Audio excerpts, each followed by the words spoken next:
All right, let's see if I can get this to work and you can listen in to what we talked about today. Woke up to a day of possibility. Today, you woke up to 24 hours of opportunity. This Friday, March the 28th, 2025, you have a chance to achieve what you want. If you have a plan, a purpose, and a will greater than any level of adversity that you are destined to encounter. This morning, across the industry, those with a license, some form of a carrier contract, and an adult requirement to make money are sleeping in, dreaming of what they want to watch on Netflix today, and saying to themselves, their friends and their family, the famous phrase, well, maybe next week. Many across the industry woke up and said to themselves today, well, then maybe next week I'll buy some leads. Maybe next week I'll pick up the phone or maybe possibly hit the field if I'm ready. But not today. Not today. Maybe next week a newer, shinier, flashier opportunity that's easier will show up in my direct messages and say to me, that's the reason why I haven't made it work. Maybe next week, if I study more videos, read more agent guides, watch more YouTube content, I'll then be ready to hit the field in like another week. But not today. Then not another day goes by that the entire industry passes a poor soul by that has all the wants but no will to make it happen. And then one day they wake up and there isn't a next week. There isn't another day. There isn't another month because the industry has left them behind, and all they have left to show for the maybes is the regret that could have been. This morning, this Friday, is so critical, like every Friday you know it to be. Today is the day that you decide how important your production goal really is. Like, does it actually mean that if I don't hit it, I can't pay my bills, so I'm going to hit it out of self-respect? Today is the day that you decide if you're going to clean up any of the loose ends that you know that you have and service that book of business. That book of business that will stay and pay you in a way that only rock stars and authors are paid residual royalties. Today is the day that you decide if you're going to go see or call the referral that you know you have on that piece of paper but you did nothing with. Today is the day that you decide if you're going to sell hard and to the end of this day. Friday is so critical, as you know, because it's the day that you decide, not me, not anybody else, if you're going to reinvest in your business. If you're going to reinvest in your business by spending the money on what you need to go work next week. And if you don't, recognizing and saying to yourself, if I didn't do this, then I'm not really in business next week. There's no items on the shelf. There's no food to sell. The store's closed. Today, the final Friday of March 2025, I want you to put your all into getting what you want out of your business. Not what I want, not what somebody else wants. This is your journey. I can give you the guide rails and the directions and what worked and what didn't from our experiences.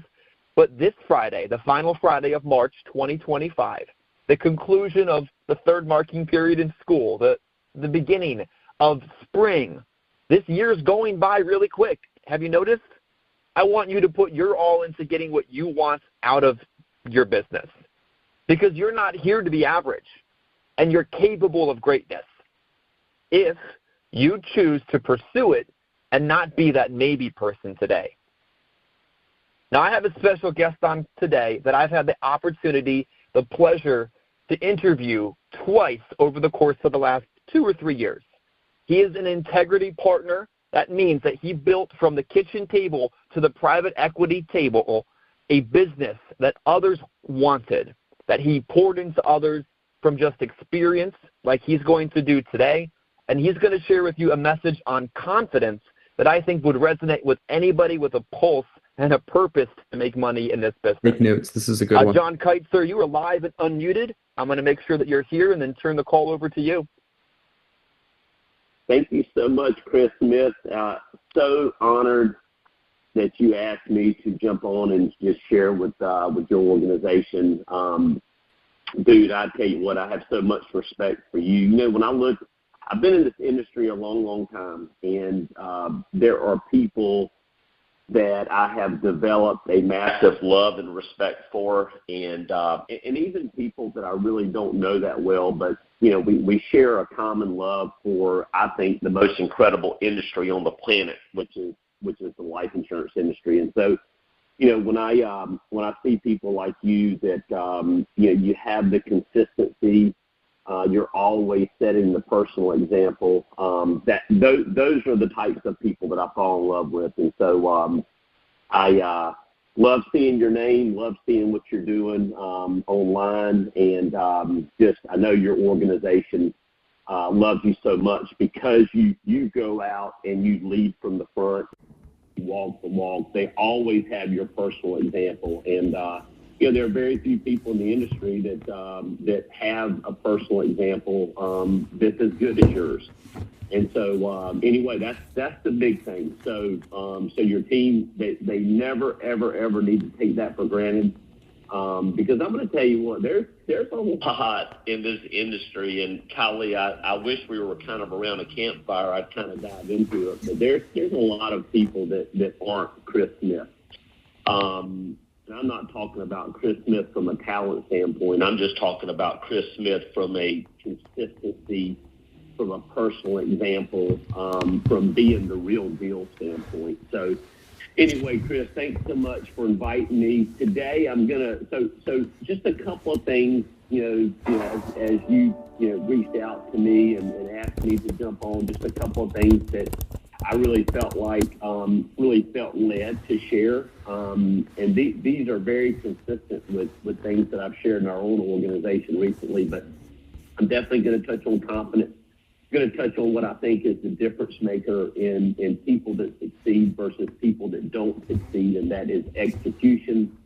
And then I'm going to wrap up just really quick with, of all the books I've read, of all the conferences I've attended, you know, when I boil it all down, I want to really let you guys know what I feel like any and all personal power. You know, I think you know, it's like I've developed an understanding of it, seriously, of everything. And I'm not saying that I can't read something tomorrow that would add to it or change it, but I'm just going to tell you from my standpoint, when you look at people in this industry, whether people are going through a flow, whether they're going through an ebb, you know, success and business ownership, it's just one big ebb and flow, and so you've got to manage your expectations. But whenever you see people that you tend to think have it better, or you think tend to succeed and never struggle, you know, I'm just going to talk a little bit about, wrap up talking about all personal power.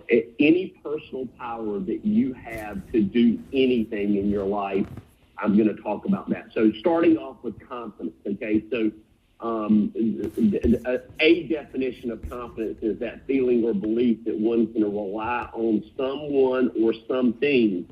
It's that firm trust. And I love that definition because, you know, I know that as I started out in this industry, you know, I did have that feeling, that belief that I could, you know, that I had confidence in certain things, that no matter how much struggle I was going through, these things were pretty constant, right? And I'm going to tell you guys, just to be totally transparent with you, it's you know, I don't want to paint a picture that, you know, I woke up every day and it was like game on and, you know, going out and doing, you know, conquering the world type. You know, I would go through, especially when I restarted my career in 2016. I was 48 years old.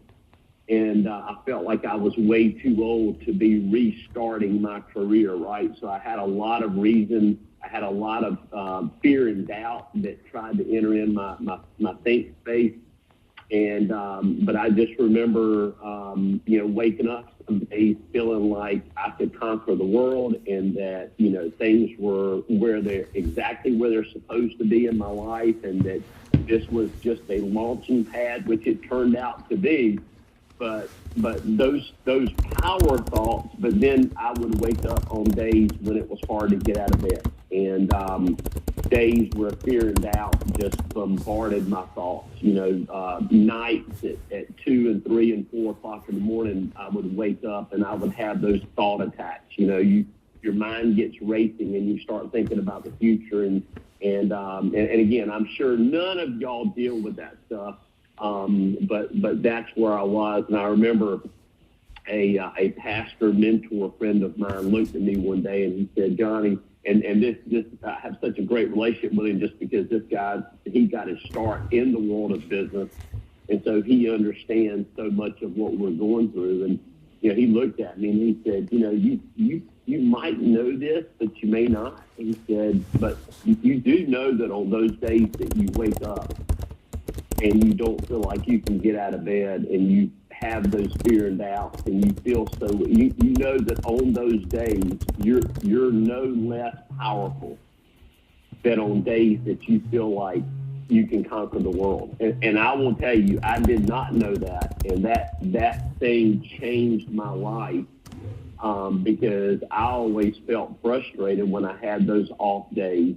And I was reluctant to take action in those off days. But once he shared that truth with me, it's been awesome just to know that those days, they don't affect my personal power. And so confidence, that feeling or belief that one can rely on something or someone. I'll start off and let you guys know that my confidence is in my calling. I feel like this industry is a calling. I know Chris Smith has been called this industry and the lives that he affects, his agents and his clients. It's a ripple effect that is pretty awesome. And so I have confidence in my calling. I have confidence in my opportunity. The fact that I get to wake up every day and go to work for my dream. I was brought up in eastern North Carolina, real small town, and all I was ever taught was how to go to school, get out and get a good education, or go to school, get a good education, get out and get a good job, and work for somebody else for the rest of my life. And I didn't know it at the time that I was an entrepreneur. I did not know. All I knew was when I thought about the next 40, 45 years of my life, having to wake up and go work for somebody else and doing something that I was not passionate about. I just remember thinking, my only passion that I had found through my life was playing sports. It was football, basketball, and baseball.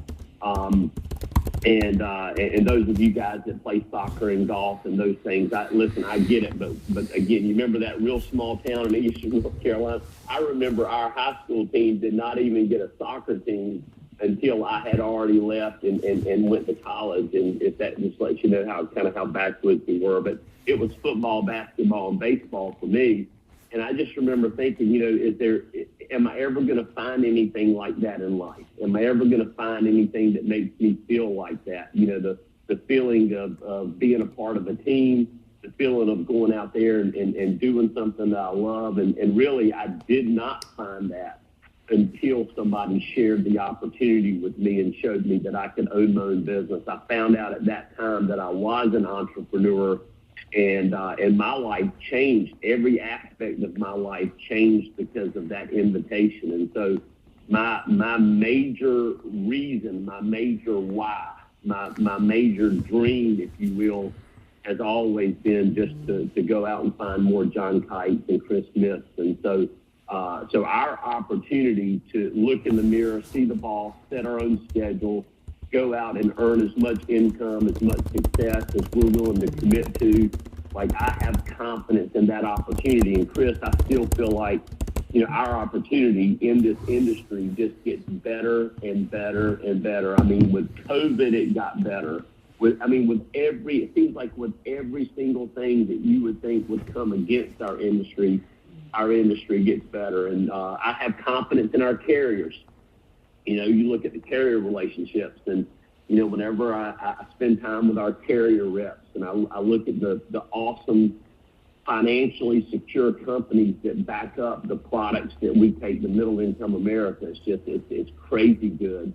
So I have confidence in those carriers. I have confidence that carriers are going to, pay death claims. I have confidence that carriers are going to pay me my income, right? I have confidence in sales training and personal example. And those of you guys that are listening to this, you have personal examples in your upline, but I only know Chris, right? So I'm going to use Chris. Like when I got started in this industry, all I needed was one Chris Smith. I didn't need all the voices of social media. I didn't need, I needed one person to lead by example, somebody that I could personally follow and I can duplicate. That's what I needed.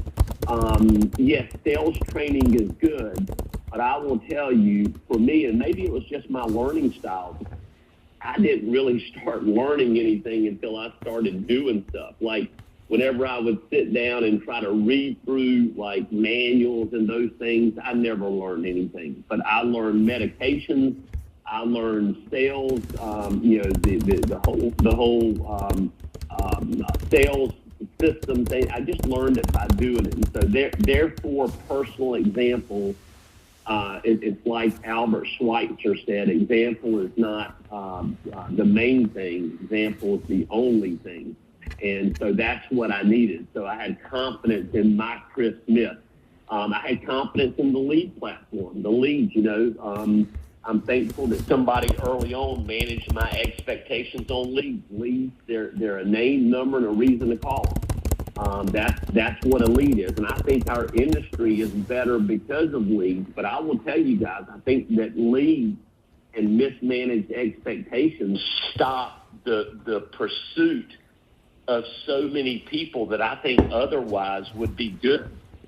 Because we have a wrong way of thinking about leads. Also, I think that there's a lot of recruiting-oriented people out there that makes you think their leads are perfect. And so if you just develop a proper thought process on leads and you understand that every single lead has its own close ratio. Now, leads have cost. That's based on the return that they get.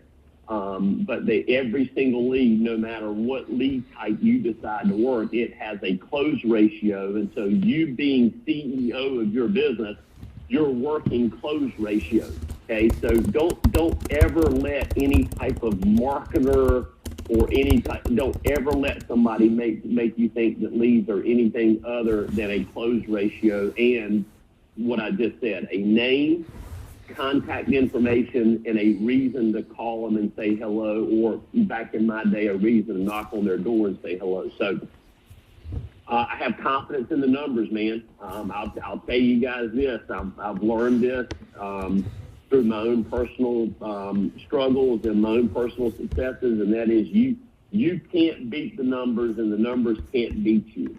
So I have confidence in the numbers. I have confidence in my habits, my personal daily habits. I could also say I have confidence in success principles. I have confidence in, one of the greatest success principles that I learned that really made sense to me was intentional congruence. And I will tell you, I teach that quite a lot just because, the powers of observation are open to everybody. The powers of observation, they're open to everybody. And so here's the thing. You want to succeed in your life, but you do not want to change. You do not want to change those things that are holding you back. I mean, it's just so you look at a simple success principle of intentional congruence, and that is just simply taking, interrogating your reality, and looking at what you're doing in your life. What do you do in your life? Like, tell me some of the things that you do. Tell me some of the things that you say. Like, show me your life. What part of your life is congruent with where you say you want to go, where you say you want to be in the next few years, where you tell your spouse and your kids you're going to be in the next? What actions do you take that are congruent with where you want to be? And again, interrogating that reality. The painful part of it is what actions are you taking, what words are you speaking that are not congruent. That's where you need to, that's what setting goals, setting those things that are destructive. You know, I love goals and talking about goal setting and how destructive, you know, goal setting is. And people go, what are you talking about? Well, to me, it's like war. It's like me going to war against my mediocrity. It's me going to war against the things that are not congruent. You know, what are the things that I habitually do in my life? What are some of the things that I say? You know, do I jump on social media and do I scroll for 2 or 3 hours? What are the things that are holding me back? I've got to target those things, the status quo in my life, and I've got to freaking blow them up, man, because the only way I'm going to move forward is to do that. And so, you know, in my life, you know, my team probably gets tired of hearing this, but man, you know, like the things, the habits that I set up from guardrails in my life are WSPTFED, and that stands for words. These are the things that I focus on. W stands for work. S stands for speak, the words that I speak. P and T stands for pray and tithe. I won't dive into those today, but if anybody ever wants to have that conversation, that's big for me. Fasting is F. E stands for expectation, living my life with great expectation that great things are happening. And where that's more important is the more struggles you're facing, the greater expectation that you've got to have that the very evidence that these struggles have come into my life is to help propel me forward. And therefore, in the greatest struggles of my life and the greatest trials of my life, I develop great expectation for what's coming. And then D is for drawing out my organization. For those of you guys that are building your individual teams because you want to create passive income, you've got to have the discipline of drawing out your organization every single day. It will speak to you. I have confidence in going the extra mile. I have confidence that you know, who we are behind closed doors matter. What we say behind closed doors matter. And then ultimately, I have confidence in the seed. You know, every single thing that we do and say our whole lives, you know, when we get to wake up every day, and I love Chris's start to this conference call, because today, this Friday, right, this is a seed that we sow in our life. Every day that we live is a seed that we sow that makes up the fruit of our lives. I don't ever want you to forget what I just said, because every single day, the minutes that make up the day, every single day is a seed that we sow. If we look at ourselves all like we're farmers, right? And our life, the fruit, the ultimate fruit, results, if you will. I guess that's more of a business term. The results of our life will reflect the seeds that we sow. And some of them, I have a lot of confidence in that. So execution. Execution is the difference in your life. It's the difference between success and not success, failure in your life. And that is, execution is the perfect blend of personal development and professional work. Okay, so if you're taking notes today, I don't want you to ever forget that. I mean, guys, as I study execution, and I love execution, right? I mean, again, I do think it's the difference maker. But when I look at execution and I study it, I've had to personally come to terms with what is execution. You know, you get some people, some narcissistic leaders out there, and all they want their team to do is more work. And it's almost like, man, do you really care about them personally, or are you just trying to get them to get you further along? You know, and you know, execution. I've seen people, you know, that seemingly work like crazy, but they ignore developing themselves and changing, and they ignore that whole side of, and you know what, it doesn't work. But I've also seen people that, dadgummit, you talk about personal development, they're on every single conference call, they're on every single, success subscription, but man, you can't get them to dial the phone and set appointments. They don't last either. And so execution is the perfect blend, and the perfect blend is different for everybody, right? I know that when I got started, I know personally I was way in the negative integer. So I probably had to spend more time in my personal development than some of you guys will, okay? But it's the perfect blend between personal development, which is your personal change. Okay, your success ratio is going to be equivalent to your change rate, how much you're changing. And so it's the perfect blend between personal development and professional work. Professional work being exactly what you guys know it is, and that is it tends to come down to number of appointments that we book, number of appointments that we do, applications we write, applications we get paid on. It's that whole activity, it's that massive action into what matters that moves the needle in my personal revenue, right? My personal income, what moves the needle in that? And for me, it just kind of boiled down to, how many leads am I getting? What's the close ratio on those leads? Meaning, out of the leads that I invest in, how many appointments does it get me? When I set my appointments, what is my ratio of good quality fits?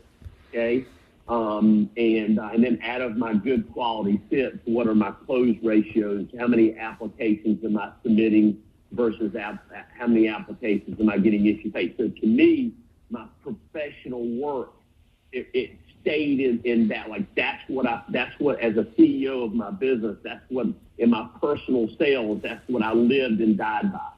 In my organization, that's what I live and die. I even do it today. I look at the number of leads that are distributed in my organization, and based on lead flow in my organization, Chris, I can pretty much tell you exactly what our production is going to be for the week. And so that's just the professional work side of things and how consistent things are there. And so I'll wrap up with this, and that is all personal power.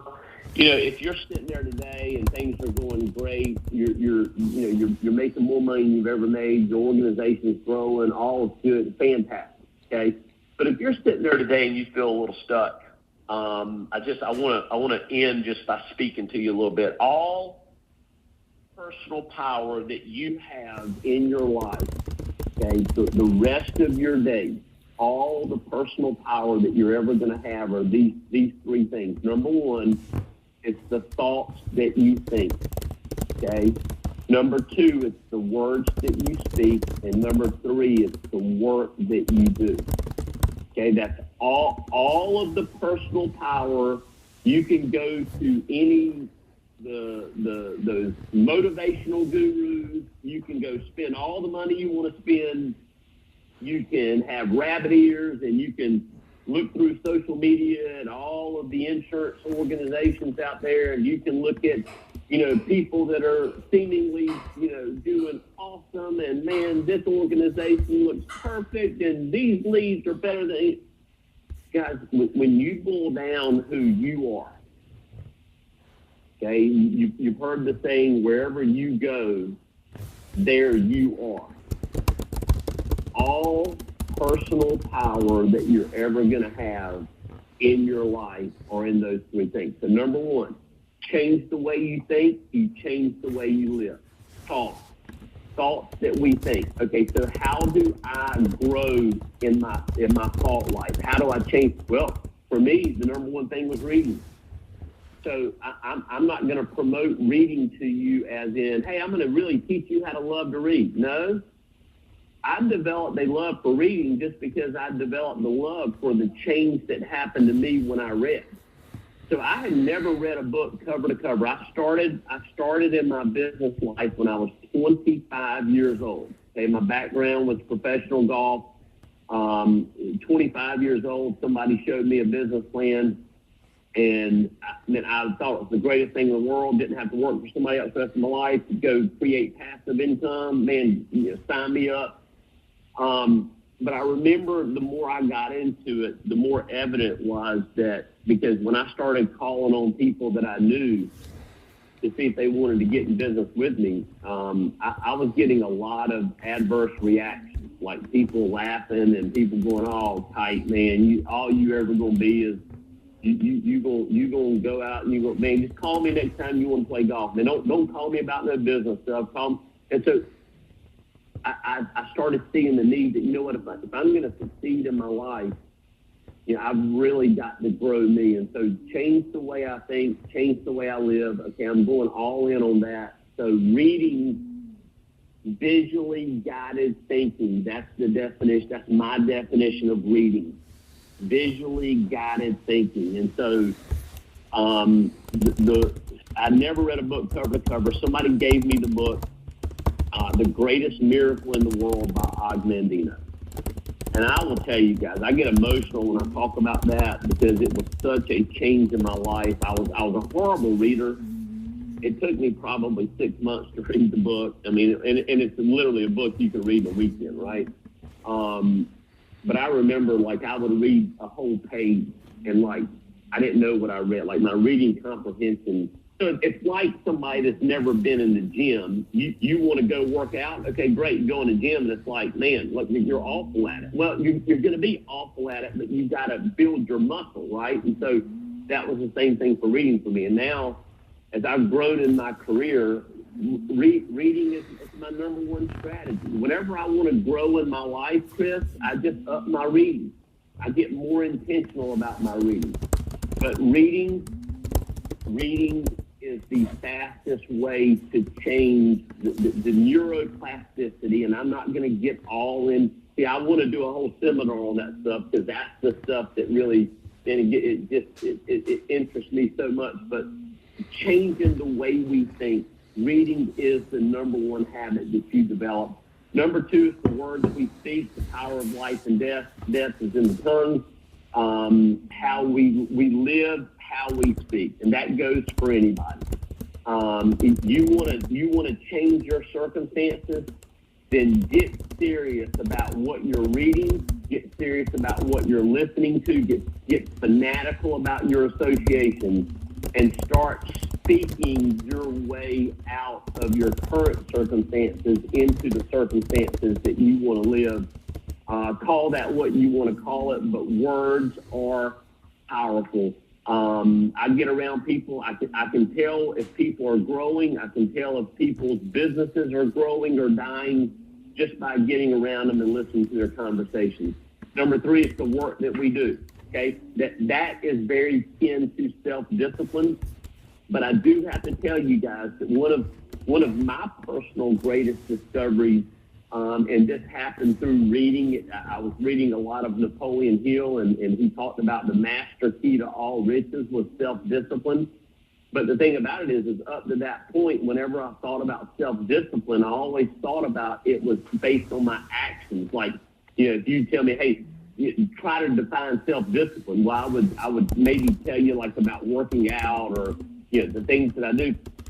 One of the greatest discoveries that I made was the biggest self-discipline that changes your life is the self-discipline of your thoughts. It is diving in and it's disciplining yourself on the things that you think. Having negative thoughts, it's natural. You're going to have negative things enter your mind. But what happens when you realize that thought entered your mind? What happens from there takes massive self-discipline. And that's the master key to all riches. All we control are our actions and our attitudes. I always heard that, and I like that. I do subscribe to that. But if I can add to that, it's the words that we speak. So it's our actions, our attitudes, words that we speak. Do we build up or tear down? There's only two types of people in the world. There are affirmers and there are evaluators. And I'm going to tell you what, I love spending my life with people that affirm and build people up, build things up. And you know what? If there's something that needs to be tore down or evaluated, you know, I'll let the talk shows do that, man. That's not for me. I love building people up, but execution is personal growth, and it's work ethic, it's daily habits, it's reading, speaking, working, it's dialing the phone, setting appointments, it's sharing the opportunity. And so if you get to the place today where you realize that the only personal power you have are those things, I think it's more than enough for if you start to focus in on those things and trust, have confidence in those things, I know beyond a shadow of a doubt that your life will change, your business will change, and the world will be a better place for it. So, Chris Smith, thanks so much for inviting me on today. If anybody has any questions,